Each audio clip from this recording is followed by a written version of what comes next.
Rumrunner.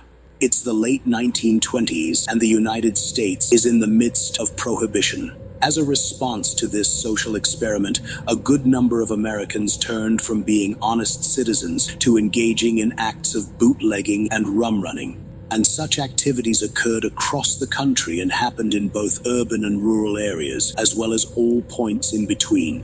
Why turn down a profit in something that a lot of Americans enjoy, especially when that profit that is made is entirely tax-free? Seeing their opportunity, a lot of Americans just couldn't resist this call, inspired by America's capitalistic spirit. One item in this black market was bathtub gin. With the transportation of bathtub gin, one location that it occurred in was in Fresno County, between Fresno itself and the community surrounding Huntington Lake. One of the transporters who supplied this particular beverage to the area was a 14-year-old boy by the name of Lewis. What he would do is drive the product between the two locations. Talk about the lesser of two crimes.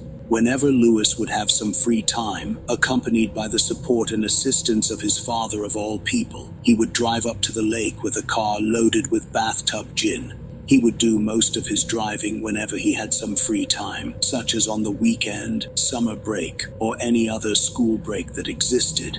But there were times where he skipped school altogether in order to make these runs. And this is what happened on one autumn day. Lewis didn't have anything else better to do, and he had a good financial incentive to make the run, so he decided to fill up the family car with containers of bathtub gin and started making his way to the lake. On all of his previous trips as a rum runner, Lewis has never had any kind of trouble transporting the goods between his home in the Sunnyside area of Fresno and the lake. However, not everything can run smoothly forever. Because of the law of averages, he would eventually get caught either for driving without a license, engaging in underage driving, or for transporting an illegal substance. But with the nature of the lake and its surrounding woods, something more nefarious would arrive and interfere with Lewis's run. And that's exactly what happened with his final trip. While traveling along what is now the old highway and is approaching the lake, something emerges from the forest behind Lewis's car. At first, Lewis doesn't see or otherwise notice the thing that is now following him.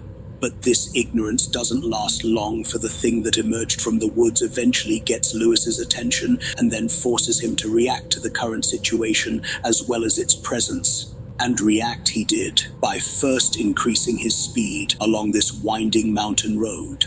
If speeding wasn't enough, the creature from the woods would make contact with the back of his car, affecting how Lewis would drive. With all of this contact and dangerous mountain speeding, Lewis is eventually forced off of the road and crashes. When emergency personnel finally manage to make it to the now wrecked car, they find Lewis's dead body.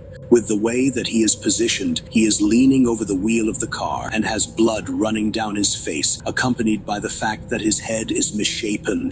In regards to the containers of bathtub gin, they have all been smashed open and their contents have poured out into the surrounding environment. All of this could be coughed up to youthful carelessness if it wasn't for a number of different things. First, the tail end of the car has signs of ramming damage. This is followed by the driver's side door being ripped open from the outside, with clear indentations found on the door itself, as well as the surrounding frame.